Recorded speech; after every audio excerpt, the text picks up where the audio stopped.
você trouxe a sua Bíblia, eu convido você a abrir ali no livro de Apocalipse. Apocalipse, capítulo de número 1, né? Apocalipse 1, muito fácil achar aí o livro de Apocalipse, para quem tem ainda a Bíblia manual aí, né? A Bíblia de papel, é bem fácil achar. Vou ver se eu consigo colocar aí no telão. Apocalipse, capítulo de número 1. Nós vamos ler aqui o versículo 4, 5 e 6. Foi lá. Vamos lá. Apocalipse, capítulo 1, versículo de número 4. O livro de Apocalipse, o livro da revelação. Esse livro é muito temido, né? Algumas pessoas temem esse livro, né? Alguém tem medo do livro de Apocalipse aí? Mas tem pessoas que têm, né? Tem pessoas, não, mas é o livro da revelação, fala sobre, né, fins dos tempos aí, né? Fala sobre o arrebatamento da igreja, né? Fala aí algumas coisas que ainda não aconteceram, né? O livro de Apocalipse tem algumas coisas aí que ainda não aconteceram, então as pessoas ficam curiosas, tem muita dúvida, né, em relação ao livro de Apocalipse, né? Tem muitas interpretações diferentes, porque é algo que ainda não aconteceu e às vezes a pessoa interpreta de uma forma diferente, né? Mas é um livro poderoso, né? A gente sabe que Apocalipse é uma revelação que Deus deu ali a João, né? Na ilha de Patmos ali, né? Uma pessoa que havia teria que ter morrido ali, né? Se a gente vê como que ele escreveu ali aquele livro, a gente sabe que foi uma pessoa que passou uma grande dificuldade, foi lançado numa ilha ali, né? Para morrer mesmo, e de repente Deus tomou a vida dele lá através do Espírito Santo, e ele escreveu esse livro poderoso, o livro de Apocalipse, uma grande referência para nós. E um livro que traz bastante instruções, né, que podem ser aplicadas aí na nossa vida, porque ele fala da igreja, né, fala de algumas igrejas e traz bastante instrução para nós. Então vamos ler lá, Apocalipse 1:4 diz, né: Eu, João, escrevo às 7 igrejas na província da Ásia. Graça e paz a vocês da parte daquele que é, que era e que ainda virá, dos 7 espíritos que estão diante do seu trono. Próximo versículo. E de Jesus Cristo, ele é a testemunha fiel dessas coisas, o primeiro a ressuscitar dos mortos e o governante de todos os reis da terra. Toda a glória seja àquele que nos ama e nos libertou de nossos pecados por meio de seu sangue. Próximo versículo. Ele fez de nós um reino de sacerdotes para Deus seu Pai. A ele sejam a glória e o poder para todos sempre. Amém. Amém. Feche seus olhos, Pai, em nome de Jesus. É diante de Ti, Senhor, que nós oramos mais uma vez nesta manhã, Pai. Queremos apresentar a Ti, Senhor, as nossas vidas, a nossa mente, o nosso coração. Senhor, que nesse momento, nesse tempo que estivermos aqui, Pai, que o Senhor possa falar poderosamente com cada um de nós, Senhor. Não nos despeça, Senhor, desse local, Senhor, sem que venhamos a receber do Seu toque, sem que venhamos a receber, Senhor, ó Pai, um ensinamento, uma orientação vinda de Ti, Senhor, para as nossas vidas. Pai, visita as nossas casas, visita os nossos familiares, Senhor. Vai de encontros, Pai, à necessidade de cada um, Senhor. Deus, em nome de Jesus, que o Seu Espírito Santo venha ter a total liberdade, Senhor, de atuar no meio da Sua igreja, Senhor, de passear no nosso meio, de tocar nas nossas vidas, Pai, e de ministrar os nossos corações nesta manhã, Pai. Assim nós Te pedimos e Te agradecemos em nome de Jesus. Amém. Amém.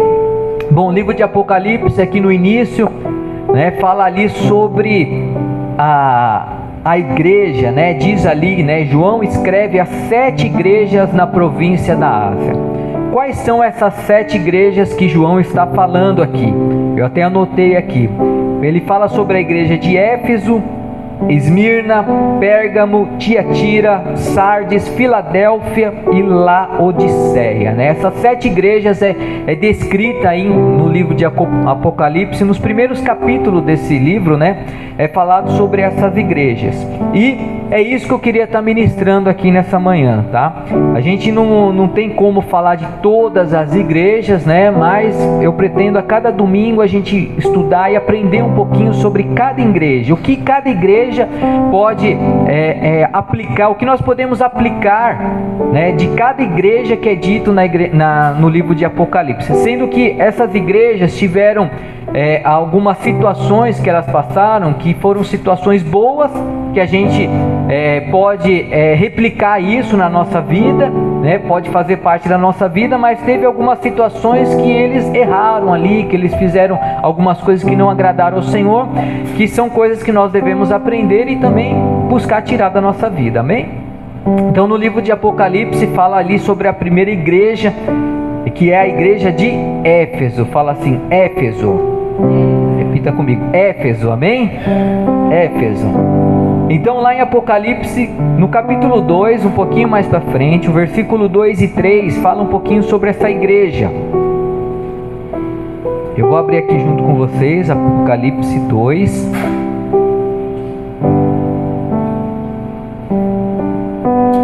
A gente vai ler o versículo 2 primeiro. Capítulo 2, versículo 2.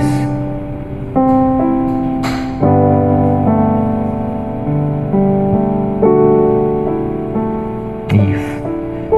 Está aí, né? Apocalipse 2:2. Vamos ver o que fala aqui. O que nós podemos acrescentar na nossa vida, né? Algumas lições aí, né? Lições boas, eu até anotei aqui, né? Que podem aplicar, né, na nossa vida, que nós podemos aplicar na nossa vida, mas também lições ruins que temos que excluir da nossa vida. Então vamos entender aqui um pouquinho da igreja de Éfeso. Aqui diz lá nesse versículo, né, 2:2, sei tudo o que você faz, vi seu trabalho árduo e sua perseverança, e sei que não tolera os perversos. Examinou as pretensões dos que se diziam apóstolos, mas não são, e o descobriu que são mentirosos. Amém? Então olha o que interessante, uma das coisas que João escreve aí em Apocalipse, e ele observa que na igreja de Éfeso, eles eram pessoas, como diz o comecinho aqui, né? Vi que seu trabalho árduo e sua perseverança, e sei que não tolera os perversos. Então dá para entender que era uma igreja que ela era paciente, que ela era perseverante e que ela tinha boas obras, né? Era uma igreja que, se a gente for olhar o lado bom dessa igreja, era uma igreja assim que gostava de trabalhar, uma igreja que era elogiada por suas obras, né, que tinham ali naquela época. Então era uma igreja que trabalhava de uma forma que ajudava as outras pessoas, que apoiava ali os necessitados. Então, um dos elogios que Deus enxergava, olhava para aquela igreja e via que era realmente algo bom ali naquela igreja, era justamente isso, as boas obras. Isso destaca, até anotei aqui, a importância de servir a Deus com zelo e perseverança. Era o que eles faziam ali na igreja de Éfeso. Eles enxergavam a igreja, eles serviam a igreja com perseverança, com determinação, com alegria. Eles iam até a igreja e eles enxergavam a igreja como realmente a obra de Deus. Eles precisavam fazer parte daquela obra de Deus, não simplesmente como um ouvinte ali daquelas ministrações, o que seja, mas eles eram praticantes de tudo aquilo. Amém? Então, eu enxergo isso como um exemplo para nós. Quando a gente se lança até a igreja, quando a gente vai até a igreja, a gente não pode simplesmente ser um espectador da igreja, mas nós devemos ser aqueles que praticam na igreja, aqueles que ajudam a igreja, aqueles que, sabe, fazem as coisas em favor da obra de Deus. Amém, irmãos? Glória a Deus. Porque isso agrada ao Senhor, era um elogio isso daí para eles. Era algo que eles faziam ali, praticavam ali e eram elogiados por isso. Então isso destaca a importância de servir a Deus com zelo, perseverança, independente das circunstâncias, sabendo que o nosso trabalho no Senhor nunca é em vão. Amém? Eu peguei até um outro versículo aqui que está em 1 Coríntios capítulo 15, o versículo de número 58. 1 Coríntios 15, 58, está ali, olha. Portanto, meus amados irmãos, sejam fortes e firmes, trabalhem sempre para o Senhor, com entusiasmo, né? Pois vocês sabem que nada do que fazem para o Senhor é inútil. Uma das dificuldades que as pessoas têm em querer fazer algo em favor da obra de Deus é porque às vezes a pessoa faz algo e ela não é reconhecida pelos homens daquilo que ela fez. E ela acaba paralisando, ela acaba não fazendo mais, porque às vezes a pessoa faz uma coisa e ninguém vai lá elogia, ninguém vai lá fala até mesmo obrigado, ou te dá ali, olha, parabéns pela sua iniciativa. Às vezes a gente não ouve isso, e por causa disso a pessoa acaba falando, não vou fazer mais porque ninguém está vendo. Irmãos, nós não fazemos a obra de Deus para os homens ver, mas para o Senhor, amém? Então esse tem que ser o primeiro objetivo do nosso coração, né? De repente a gente vem à igreja, nem que a gente olhe ali, tem um papel no chão que caiu, uma folha que caiu no chão, vou lá limpar, vou tirar e tal. As pessoas à nossa volta pode ser que não está vendo, mas Deus está vendo o seu zelo pela obra dele, amém? Deus está vendo o desejo do seu coração de querer ajudar, de querer apoiar, de querer... De repente você vai até o banheiro ali. Muitas vezes, irmãos, eu mesmo, às vezes vou no banheiro, vejo que está um pouquinho sujo ali, o banheiro dos homens, inclusive, né? Está vazando um pouquinho no vaso ali. E às vezes você chega lá, né? Está sujo de pisar e tal. Eu vou lá, pego um papel, dou uma limpada ali, uma coisa rápida, uma coisa simples, ninguém está vendo. Eu não chego para ninguém e falo, olha, eu fiz aquilo, não. Eu vou lá porque eu enxergo que existe uma necessidade e Deus está vendo a vontade no meu coração de querer que aquilo esteja limpo e bem arrumadinho para quando vier uma outra pessoa possa, né, pegar aquilo bem certinho. Então são detalhes, são coisas que às vezes a gente quer ouvir um reconhecimento das pessoas à nossa volta e a gente acaba não fazendo porque a gente não é reconhecido por isso.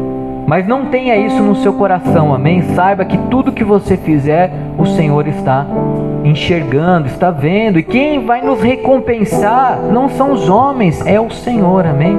A nossa recompensa vem do Senhor. Então por isso que esse versículo, né, é dito, né, que nós devemos ser fortes, firmes, tem que ter entusiasmo, tem que ter alegria, né? Porque tudo que fazemos é para o Senhor, amém? Tudo que fazemos é para Deus. Na parte B desse mesmo versículo que nós lemos em Apocalipse, diz ali, né? Examinou as pretensões, em Apocalipse 2, né? Capítulo 2, versículo 2, o finalzinho dele diz, né? Examinou as pretensões dos que se diziam apóstolos, mas não são, e descobriu que são mentirosos. Então uma das qualidades também ali na igreja de Éfeso é que eles tinham discernimento espiritual. Fala assim comigo, discernimento espiritual. Aqui diz, olha, examinou as pretensões dos que se diziam apóstolos, mas não são, e descobriu que são mentirosos. Então, o povo ali da igreja, eles identificaram ali que tinham pessoas ali que se diziam apóstolos, mas eram mentirosos, né? Não pregavam de forma correta ou faziam algo ali que não agradava ao Senhor. Então eles tiveram que um discernimento espiritual. Eles entenderam, né, que aquilo que estava sendo ensinado não era um princípio bíblico ali, né? E a igreja é elogiada por isso, por testar os que se dizem apóstolos e prová-los como mentirosos, né? Esse elogio ressalta a necessidade de discernimento espiritual em nossa vida cristã, buscando a verdade nas Escrituras, amém? Então, a gente sabe que tem muitas pessoas aí fora que acaba, mudando algumas coisas da palavra de Deus, ainda mais nessa era moderna, né? Tem tanta coisa na internet, irmãos, tanta coisa em redes sociais, né? Instagram, Facebook, essas coisas que a gente acaba ouvindo aquilo, e se a gente não conhece a palavra de verdade mesmo, a essência da palavra, a gente acaba ouvindo aquilo achando que é o pastor que está falando, é o pregador, é o apóstolo, é uma pessoa que é muito reconhecida na mídia. A gente olha para aquilo e a gente acaba acreditando naquilo e muitas vezes não é a verdade da palavra.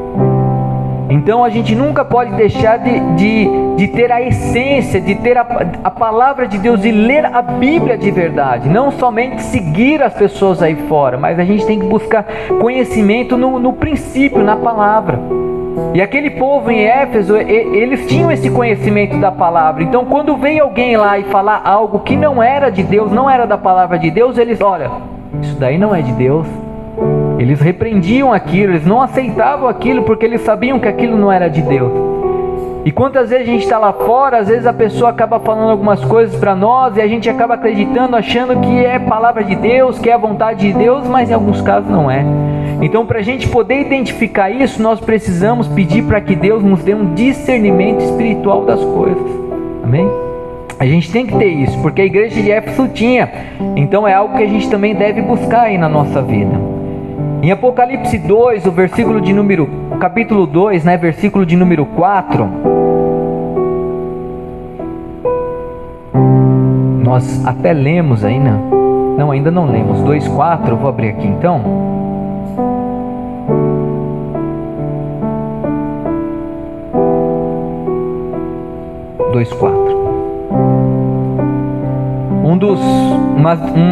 Uma das dificuldades ali na igreja de Éfeso está aí, né? Contudo, tenho contra você uma queixa. Você abandonou o amor que tinha no princípio. Essa era uma dificuldade na igreja de Éfeso. E eu não vejo que é diferente das igrejas atuais, né? Porque à medida que a pessoa vai participando, vai se passando alguns meses, alguns anos e coisas assim, a pessoa ela vai perdendo o princípio dela, que é o primeiro amor. Ela vai esfriando ali no primeiro amor. Isso é uma exortação, é uma advertência que acontecia na igreja de Éfeso. Foi passando um tempo, eles também foram perdendo esse primeiro amor. Esse desejo que eles tinham de servir a Deus, eles foram perdendo isso também. Eu até coloquei aqui, né? É uma exortação crucial, é para que não abandonem o primeiro amor, né? Essa exortação nos lembra da importância de mantermos a paixão e o amor fervoroso por nosso Senhor, amém? Então a gente nunca pode deixar de lembrar, né, o dia que entregamos a nossa vida para Jesus, o que sentimos quando, né, nos lançamos no pé do Senhor, né? A gente nunca pode deixar de lado, né? Então nós, em vez de nos perdermos nas rotinas religiosas, né, a gente acaba fazendo as coisas meio que no piloto automático, né? A gente acaba vindo para a igreja, voltando para casa e tal, e a gente acaba, não pegando mais a essência, né? Às vezes no momento do louvor a gente canta por cantar, a gente não abre o nosso coração, não se lança, vai virando uma rotina, uma coisa assim meio rotineira, e isso acaba atrapalhando a nossa vida, porque a gente acaba até desgostando, acha que Deus não está mais ouvindo a gente. Então a gente vai perdendo esse primeiro amor. Estava acontecendo isso com eles, e Deus advertiu eles para eles voltarem ali ao primeiro amor. E no próximo versículo aqui, Apocalipse 2:5, continuando, diz: olha, veja onde você caiu, arrependa-se e volte a praticar as obras que no início praticava. Do contrário, virei até você e tirarei seu candelabro de seu lugar entre as igrejas. Olha que forte isso, irmão. Deus está advertindo a igreja para que eles voltassem ao primeiro amor, e que se eles não fizessem isso, Deus ia tirar o candelabro. Quando a gente fala em candelabro, nós lembramos da luz de Deus, porque o candelabro ele tinha a função de iluminar. Até na época ali do tabernáculo, né? Quando você ultrapassasse ali o átrio exterior, chegasse no santo lugar ali, tinha ali um candelabro que tinha que ficar 24 horas aceso, né? Tinha que ser acendido ali a todo momento. E o candelabro é a luz do Senhor, é a luz de Deus, é a luz da presença de Deus. Então a advertência era que se eles não voltassem ao primeiro amor, Deus ia tirar a luz da sua presença sobre a vida deles. Olha que sério isso, irmãos. Então é algo que a gente também não pode deixar de buscar aí esse primeiro amor, esse desejo, não deixar isso apagar na nossa vida. Porque quando a gente faz isso, Deus ele se afasta de nós, irmãos. Ele vai deixando a gente, viver a nossa vida, vai deixando a gente solto, e a gente muitas vezes acaba perdendo o controle, né, da presença de Deus. Isso nos ensina sobre as consequências da negligência espiritual e a importância de permanecer vigilantes e sensíveis à direção de Deus em nossas vidas, amém? Então a gente tem que vigiar a todo momento, porque o inimigo das nossas almas, irmãos, ele quer colocar esse desejo, essa geladeira às vezes na nossa vida, para a gente não querer mais buscar Deus de verdade, perder o desejo de buscar Deus. O próprio inimigo lança isso sobre nós. E a gente tem que lembrar, não, eu não posso ter esse comportamento, eu preciso voltar aí à essência do Evangelho, à essência da presença de Deus. No próximo versículo aqui, no versículo de número 6, diz lá, né? Mas há isto a seu favor, né? Você odeia as obras dos nicolaítas, como eu também odeio. Mais uma advertência lá, né? Coloquei aqui, né? Rejeitar a tolerância ao pecado, né? A igreja é exortada a não tolerar os nicolaítas. Quem eram os nicolaítas, né? Eu tentei procurar e aprender um pouquinho sobre isso, né? Os nicolaítas eram um grupo denominado, né, por esse nome, nicolaítas, que participava de uma seita que procurava difundir ensinos contrários ao Evangelho e aos ensinamentos já estabelecidos no início da era cristã. O objetivo era corromper as doutrinas das igrejas e perverter os costumes já existentes. Então a igreja era advertida, né? Era orientada ali, né? Mas há isso a seu favor: você odeia as obras dos nicolaítas, como eu também odeio. Então Deus odiava aquelas pessoas que, né, pregavam ali, esse povo, esse grupo que se reuniu ali, né, como uma seita mesmo, e trazia ensinamentos errados, contrários a tudo aquilo que eles aprendiam, e estavam implantando ali dentro da igreja. E Deus odiava isso e pedia para que eles tomassem cuidado em relação a isso, né, que são palavras contrárias, né? Isso nos ensina a importância de manter uma postura firme, né, contra o pecado e o compromisso com os princípios de Deus, mesmo quando a pressão externa é forte nas nossas vidas. Então eles vinham ali, esse grupo, eles vinham ali trazendo dentro da igreja, né, dizendo que de repente, olha, o pecado não é tão pecado assim, né? Colocava ali algumas situações que as pessoas achavam que era normal ter um tipo de atitude, ter uma vida, achando que não tinha problema nenhum, que Deus abençoava da mesma forma, que Deus é Deus mesmo. E a gente vê isso acontecendo na igreja. Quantas vezes a gente vê a igreja se modernizando, né? E a gente vê o quanto as pessoas perderam aquela essência de se manter fiel com o Senhor, né? A pessoa vai na igreja como se ela vai num show do mundo aí fora, irmãos, né? A gente vê acontecendo, a pessoa vai na igreja como se ela tivesse, ela não tem mais aquela reverência, né, da palavra de Deus, de poder orar, de enxergar. Eu me lembro que antes de eu me converter ao Evangelho, eu era, né, tinha prática aí do catolicismo, né? E eu lembro quando eu entrava na igreja, a gente tinha que ajoelhar e fazer o símbolo da cruz, né? Não sei quem era católico tinha isso como referência, né? O Morvés falou que tinha, né? Então, era aquele negócio, você reverenciava algo que você acreditava ali, né? E eu lembro que eu entrava na igreja lá, tinha que ficar em silêncio, quietinho, não podia ficar fazendo barulho, né? Se fizesse barulho, né? Eu lembro que uma vez fui com meu pai, né, criança, quis, mexer alguma coisa, meu pai, é barulho, né? Aquele negócio?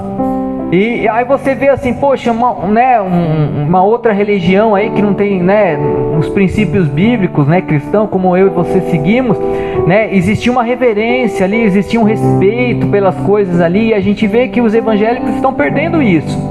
Por quê? Porque está se igualando com as coisas do mundo, né? Então, era mais ou menos o que estava acontecendo na igreja de Éfeso, né? Tava vindo ali algumas coisas contrárias ali, e a pessoa, ela achava que fazer algo de errado não era tão errado assim, né?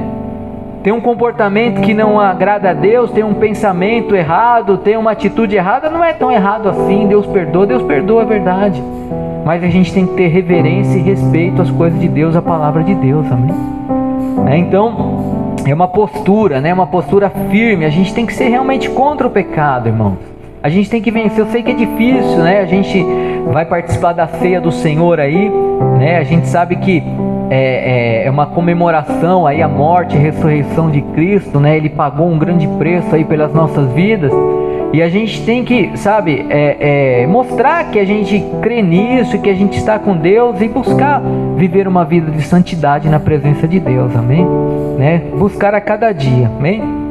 Então, para concluirmos aqui, né? A mensagem à igreja de Éfeso é uma chamada, né, para aprofundar o nosso relacionamento com Cristo, manter o nosso amor fervoroso por Ele, permanecer firmes em nossos princípios e discernir com sabedoria as doutrinas que encontramos. Que possamos aprender com essas exortações, elogios e advertências, buscando sempre agradar a Deus e crescer em maturidade espiritual, amém? Que a cada dia a gente possa buscar esse crescimento, né? Que o Espírito Santo nos guie em nossa jornada de fé, para que possamos ser uma igreja que reflete o amor e a glória do nosso Senhor e Salvador Jesus Cristo. Que a gente venha fazer a diferença, eu e você, irmãos, né? Eu estudando essa palavra, como eu já falei algumas vezes, primeiro Deus fala conosco, né? Com aquele que ministra, né? Então a gente é tratado através da palavra que a gente acaba aprendendo, né? E passa isso para a igreja. Então, primeiro nós somos tratados, né? E depois a gente ministra a igreja. Então, que a gente possa a cada dia buscar ser diferente, pessoas diferentes individualmente, né? Que a gente não venha se espelhar de repente a uma pessoa que está ao nosso lado, que tem alguns comportamentos errados e a gente acaba pegando isso para nós. Não, que a gente venha fazer a diferença, amém? Aleluia. Se coloque de pé nesse momento. Vamos orar. Daqui a pouquinho a gente já vai participar aí da ceia do Senhor.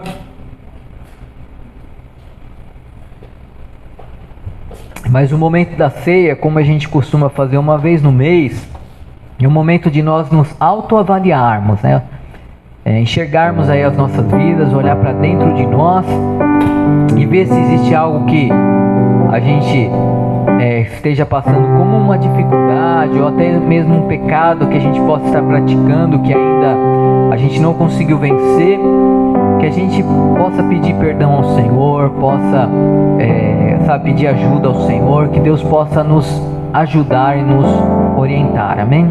Pai, em nome de Jesus, Deus de poder e de glória, Senhor, nós aprendemos algumas lições, Pai, através do livro de Apocalipse, Senhor, sobre a igreja de Éfeso, Senhor. Pai, que o Senhor possa realmente, Senhor, nos ajudar, Senhor. Deus, em nome de Jesus, Pai, que o Senhor possa, Senhor, perdoar os nossos pecados, nossas falhas, nossos erros, Pai. Sabemos, Pai, que precisamos de Ti, Senhor. Sabemos que erramos, que somos falhos, que somos pecadores sim, Pai. Por isso nós pedimos a Sua ajuda, Senhor, nesta manhã, Pai. Seja conosco, Pai. Nos dê, Senhor, discernimento espiritual, Pai, para poder realmente não aceitar aquilo que é contrário à Sua palavra, Pai.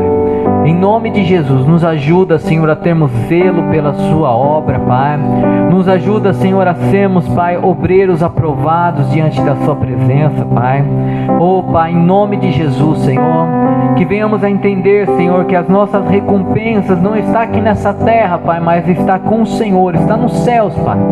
E tudo aquilo que fizermos em favor da Sua obra, Pai, seja algo simples, Pai, um gesto muito simples, Pai.